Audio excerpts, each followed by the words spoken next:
ঝুঁকিতে আছে বাংলাদেশ নামক একটি রাষ্ট্র। বাংলাদেশকে উগ্রবাদীর পথে ঠেলে দেওয়ার নীল নকশা পরিকল্পনার বাস্তবায়নের দিকে এগিয়ে চলেছে। বাংলাদেশের সামরিক রাজনীতিতে বাংলাদেশের জামায়াতের ইসলামী ও বাংলাদেশ জাতীয়তাবাদী দল বিএনপি আজ পর্যন্ত কার্যত একটি অভিন্ন রাজনৈতিক অক্ষ হিসেবে কাজ করেছে। এটি আর কোনো অনুমান বা রাজনৈতিক বিরোধিতার ভাষা নয়, বরং দীর্ঘদিনের রাজনৈতিক চর্চা, কার্যক্রম ও বাস্তবতার নির্যাস। প্রকাশ্যে পৃথক পরিচয় বজায় রাখলেও আদর্শ, কর্মী কাঠামো ও রাজনৈতিক কৌশলে এই দুটি শক্তির পার্থক্য ক্রমেই বিলীন হয়ে যাচ্ছে।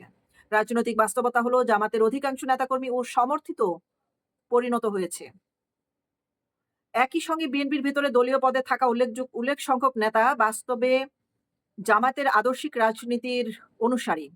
রাজনৈতিক অঙ্গনে বহুল আলোচিত বিশ্লেষণ অনুযায়ী বিএনপির দলীয় কাঠামোর প্রায় অর্ধেক অংশ প্রত্যক্ষ বা পরোক্ষভাবে জামায়াতপন্থী চিন্তাধারার সঙ্গে সম্পৃক্ত। ফলে বিএনপি আজ আর কেবল একটি রাজনৈতিক দল নয়, এটি কার্যত জামাতের জন্য একটি নিরাপদ রাজনৈতিক আশ্রয়। মুক্তিযুদ্ধ বিরোধী রাজনীতি এবং স্বাধীনতা বিরোধী রাজনীতির শক্তি পুনর্বাসনের প্রশ্নে বিএনপির ভূমিকা দীর্ঘদিন ধরেই গভীর বিতর্কের জন্ম দিয়েছে। বাস্তবতা হলো স্বাধীনতা বিরোধী শক্তির একটি সক্রিয় অংশ বিএনপির রাজনৈতিক প্রশ্রয় ও নিয়ন্ত্রণে সংগঠিত হয়েছে। যুদ্ধ অপরাধের বিচার প্রক্রিয়ার বিরোধিতা, রাজাকারদের রাজনৈতিকভাবে পুনর্গঠনের চেষ্টা এবং মুক্তিযুদ্ধের ইতিহাস বিকৃত করার ধারাবাহিক কর্মকাণ্ড এই বাস্তবতাকে স্পষ্টভাবে তুলে ধরে। জামায়াতে ইসলামী থেকে বেরিয়ে আসা বা জামায়াত ঘেঁষা নতুন রাজনৈতিক দলগুলোর বিস্তার এই বৃহত্তর রাজনৈতিক প্রকল্পের অংশ। AB party, NCP, Bangladesh labour party, Nezam Islam party সহ অন্তত 10টির মতো সংগঠন সরাসরি জামাতের নাম ব্যবহার না করলেও সম্প্রসারিত রূপ তাদের আদর্শের ভিত্তি, নেতৃত্ব কাঠামো ও রাজনৈতিক লক্ষ্য মূল জামাতি দর্শনেরই একটি রূপ। এটি নিছক দল গঠন নয়, এটি একটি পরিকল্পিত নাম পরিবর্তনের রাজনীতি, যার মাধ্যমে একই প্রক্রিয়াশীল আদর্শকে ভিন্ন ভিন্ন মোড়কে জনগণের সামনে হাজির করা এবং জনগণকে বিভ্রান্ত করা। সবচেয়ে উদ্বেগজনক ও বিপজ্জনক দিক হলো জামায়াত ও বিএনপির সঙ্গে বিভিন্ন উগ্রবাদী ও জঙ্গি সংগঠনের সম্পর্ক নিয়ে দীর্ঘদিনের একটি অভিযোগ রয়েছে। রাজনৈতিক ও নিরাপত্তা বিশ্লেষণে আইএস, হুজি, তেহরি ই ইসলাম ব্রাদার্সহুড, তালেবানপন্থী গোষ্ঠী, হিজবুত তাহরির এবং ইনকেলাব মঞ্চ এই নামগুলো বারবার উঠে আসে।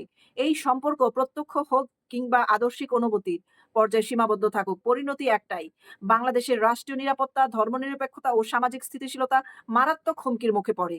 সম্প্রতি সময়ে জামাত ইসলাম ও বিএনপির অভ্যন্তরে থাকা জামায়াতপন্থী শক্তি, তৌহিদি জনতা, ছাত্র জনতা প্রভৃতি ব্যানারে ঐক্যবদ্ধ হওয়ার ঘটনাও কোনো বিচ্ছিন্ন বা স্বতঃস্ফূর্ত ঘটনা নয়। এগুলো মূলত ছদ্মবেশী জামাতি রাজনীতিকে নতুন নামে পুনর্জীবিত করা এবং সাধারণ মানুষের মধ্যে বিভ্রান্ত সৃষ্টি করা। এই প্রেক্ষাপটে রাজনৈতিক বিশ্লেষকদের একটি সুস্পষ্ট ও গভীর আশঙ্কা হলো, যদি দেশে একতরফা ও প্রশ্নবিদ্ধ নির্বাচন অনুষ্ঠিত হয় এবং তার মধ্যে বিএনপি জামাত গোষ্ঠী রাষ্ট্রীয় ক্ষমতা দখলের সুযোগ পায়, তবে রাষ্ট্রের নিয়ন্ত্রণ ধীরে ধীরে উগ্রবাদীদের জঙ্গি রাষ্ট্রে পরিণত হবে। উগ্রবাদী ও জঙ্গি শক্তির হাতে চলে যাওয়ার ঝুঁকি অত্যন্ত প্রকট হয়ে উঠবে। সেক্ষেত্রে জঙ্গি সংগঠনগুলোর শক্তি বহুগুণে বৃদ্ধি পাবে। তারা প্রশাসন, রাজনীতি ও সমাজ ব্যবস্থার ভেতরে প্রভাব বিস্তার করবে এবং বাংলাদেশকে একটি উগ্রবাদী কিংবা কার্যত জঙ্গি রাষ্ট্রে পরিণত করার সুপরিকল্পিত প্রচেষ্টা চালাবে, বা মুক্তিযুদ্ধের চেতনা ও সংবিধান সম্মত রাষ্ট্র ব্যবস্থার সম্পূর্ণ বিপরীত। অতএব বিষয়টি এখন আর দলীয় রাজনৈতিক বিতর্কে সীমাবদ্ধ নয়, এটি রাষ্ট্রের ভবিষ্যৎ ও গণতন্ত্রের অস্তিত্ব ও জাতির নিরাপত্তার প্রশ্ন। এই বাস্তবতাকে অস্বীকার করা মানে ইতিহাসকে অস্বীকার করা, আর নীরব থাকা মানে রাষ্ট্রবিরোধী ও উগ্রবাদী বিরোধী রাজনীতিকে নীরব সম্মতি দেওয়া।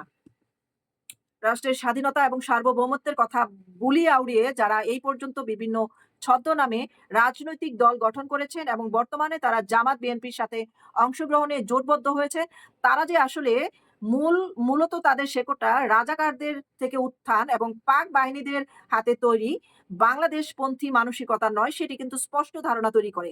এবং তারা ক্ষমতায় আসলে, রাষ্ট্র পরিচালনা করলে বাংলাদেশের যে স্বাধীনতার সার্বভৌমত্বের সত্যিকার ইতিহাস সবকিছু ধুলোর সঙ্গে মিশে যাবে এবং সার্বভৌমত্ব মেরুদণ্ড সোজা করে দাঁড়াতে পারবে না, এবং এই দেশের মানুষ স্বাধীনতার শব্দটুকু, যেই সমাজ ব্যবস্থা বা নিজেদের চিন্তার স্বাধীনতা, সবকিছুই খর্ব হবে এবং হারাতে বসেছে।